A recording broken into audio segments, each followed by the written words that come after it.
আজকে আপনাদের কাছে রিভিউ দেব একটা মাইক্রোফোনের। তো আমরা যারা কন্টেন্ট ক্রিয়েটর আছি, আমাদের বিশেষ করে আমরা যারা নতুন কন্টেন্ট ক্রিয়েটর, এদের কাছে ভাই হাই বাজেটে একটা মাইক্রোফোন অনেকটা স্বপ্নের মতোই। কেননা একটা হাই বাজেটের মাইক্রোফোন নিতে গেলে অনেক টাকা লাগে। আর যেখানে নতুন আপনি একজন কন্টেন্ট ক্রিয়েটর, আপনি এখান থেকে কখনো ইনকাম করতে পারবেন কিনা কে জানে। তত হাই বাজেটে মাইক্রোফোন কিনে কি করবেন? তো প্রত্যেকে, মানে যত কন্টেন্ট ক্রিয়েটর আছে সবাই তো ভাই ছোট থেকেই বড় হতে চায়। তো শুরুর দিক থেকে মানুষজন একটু চেষ্টা করে সবকিছু কম দামে কেনার জন্য, বিশেষ করে কম দামে ভালো মাইক্রোফোন। তো এই যে এটা দেখতেছেন, এটা হলো একটা SX8 মাইক্রোফোন। তো এটারই আরেকটা সিরিজ আছে, ওটা হলো যে SX9। তো দুটার আসলে ভাই একই রকম, দুটা আহামরি কোনো কিছুই না। SX8 SX9, তো তবুও এর মাঝে কিছু তো তফাৎ অবশ্যই আছে। যেমন SX8 যেটা, এটা তো আপনি সামনেই দেখতেই পাচ্ছেন, তাই না? কি কি এখানে আছে।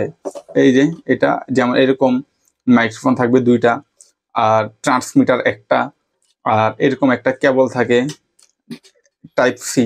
একসাথে দুটা যেই মাইক্রোফোন একবারে চার্জ দেওয়া যায়। এই যে দুইটা দুইটা টাইপ সি, এবং SX9 দুইটা একই রকম, কিন্তু তফাৎটা এক জায়গাতে গিয়ে আছে ভাই। সে তফাৎটা কিসে? যেমন SX9 যেটা, এই দেখেন 1 2 এরকম 1 2, ঠিক এরকম SX9 এ 3টা থাকে। তো একটার সাথে আবার এক্সট্রা একটা কেবল থাকে, ওটা দিয়ে আপনি ক্যামেরা দিয়ে ব্যবহার করতে পারবেন, ফোন থেকে ব্যবহার করতে পারবেন। ওটা হলো যে আপনার 3.5 mm যে জ্যাক আছে না, ওই জ্যাকগুলো দিয়ে। তো এটা যেমন SX8 ওই জিনিসটা নাই। তো আমার একটা 8 দরকার ছিল মোবাইলের জন্য, যেহেতু মোবাইলে ভিডিও বানানো হয় অনেক সময় ক্যামেরা, তো ক্যামেরার জন্য সেটা ঠিকঠাক ছিল, অত্যন্ত ভালো সার্ভিস দিত। আর ফোনের জন্য চিন্তা করলাম এক্সট্রা একটা কিছু নেই, যার জন্য আমার আলাদা ঝামেলা পোহাতে না হয়।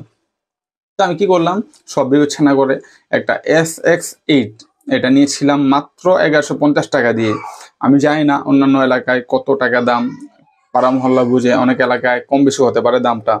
তো এইটাতে যে জিনিসটা আমার সবচেয়ে ভালো লাগে, এই যে এটা দেখতে পাচ্ছেন না, এটা হলো ট্রান্সমিটার। কিন্তু SX9 এ কিন্তু এই জিনিসটা নাই। SX9 এ ঠিক এটার মতোই একটা জিনিস, এটার মতোই যে ওই ট্রান্সমিটারটা। তো তিনটা জিনিস ভাই আসলে ভাই ক্যারি করা একটু ঝামেলা লাগে। আর এই যে স্ক্রিনে এখন যেটা দেখতে পাচ্ছেন, এটা হলো যে SX8 এর একটা ট্রান্সমিটার, আমি এখন যেটা দেখাচ্ছি। এখন এটার সাউন্ড কোয়ালিটি কিরকম, এটা আপনারা কিভাবে বুঝবেন সাউন্ড কোয়ালিটি কিরকম? তো আপনারা এখন যেই আমার ভয়েসটা দেখতেছেন, এই সম্পূর্ণ ভিডিওটা সবটা কিন্তু আমি SX8 দ্বারাতেই ভিডিও করতেছি। আমার হাতে একটা, এটা কিন্তু এখন বন্ধ যেহেতু এটা আমার দরকার নাই, আমি সিঙ্গেল ভিডিও বানাচ্ছি। একটা অলরেডি আমি ব্যবহার করতেছি, আমার টি শার্টের সাথে ঝুলানো আছে একটা। আর এটা হলো একটা কেবল। তবে আপনারা এটা কিনবেন কিনা ঠিক আমি জানি না, তবে আপনারা চাইলেই কিনতে পারেন। সেটা কেবল আপনাদেরই ভাই ব্যক্তিগত বিষয়, সেটা তো আমি আপনাদেরকে জোর দিয়ে বলতে পারবো না। এখন আমি যেটা দিয়ে কথা বলতেছি, যদি আপনাদের কাছে মনে হয় যে সস্তার মধ্যে এই জিনিসটা ঠিকঠাক আছে, তবে আপনারা কিনতে পারেন। সস্তার মধ্যে যদি মনে হয় যে এই মাইক্রোফোনটা ঠিক, 1150 টাকা হিসেবে সাউন্ড কোয়ালিটি বেটার, তবেই তো কিনবেন, এছাড়া কেনার দরকার নেই।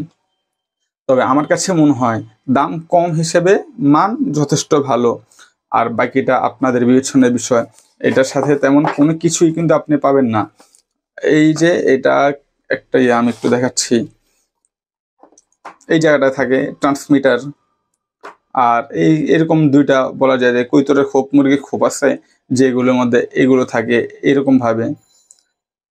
এইটুকুই, আর তেমন কিছু এটার সাথে নাই, আর তেমন কিছু দেওয়ার মতো নাই, কি দিবে অতিরিক্ত তারা? তবে আমার মনে হয় জিনিসটা যথেষ্ট ভালো কম দাম হিসেবে। এবং আমার কিন্তু আগেরও আছে SX9 সিরিজের, সেটা আমি আমার ক্যামেরায় ব্যবহার করি। আমার কাছে মনে হয় দাম কম হিসেবে মান যথেষ্ট ভালো দিচ্ছে, যার জন্য আমি SX8 সিরিজেরটা নিচ্ছি। তো খুব একটা খারাপ বলা যাবে না ভাই, এত কম দাম হিসেবে। এত কম দামে এর চাইতে ভালো কি দিবে? আমাদের বাজেট কম বলে তো আমরা এগুলো কিনতেছি। বাজেট যদি বেশি হতো তাহলে কি আর আমরা এগুলো কিনতাম সস্তা জিনিস? তবে দামের তুলনায় মান যথেষ্ট ভালো। বাকিটা আপনাদেরই বিষয়, আপনারা কিনবেন কিনা ঠিক জানি না। তবে চাইলে ভাই কিনতে পারেন যদি ভালো মনে হয়। আর ভয়েসের কথা কি বলবো, সাউন্ড টেস্ট তো আমি করে দিচ্ছি। যেমন আমি নিজে সম্পূর্ণ ভিডিওটা শ্যুট করতেছি এই মাইক্রোফোনটা দিয়েই, ইনস্ট্যান্ট আপনাদের রিভিউ দিয়ে দিলাম। আমি কিনে আনলামই কিন্তু বেশিক্ষণ হয় নাই, হয়তো বা আমার সর্বোচ্চ কত আধা ঘন্টা হবে আমি এটা নিয়ে আসছি। এরপর আমি একটা রিভিউ ভিডিও বানিয়ে ফেললাম। ঠিক আছে, যদি কিনেন অবশ্যই ভেবেচিন্তে কিনবেন, যদি মনে হয় যে দাম হিসেবে কোয়ালিটি ভালো তবেই কেনার চেষ্টা করবেন। ঠিক আছে।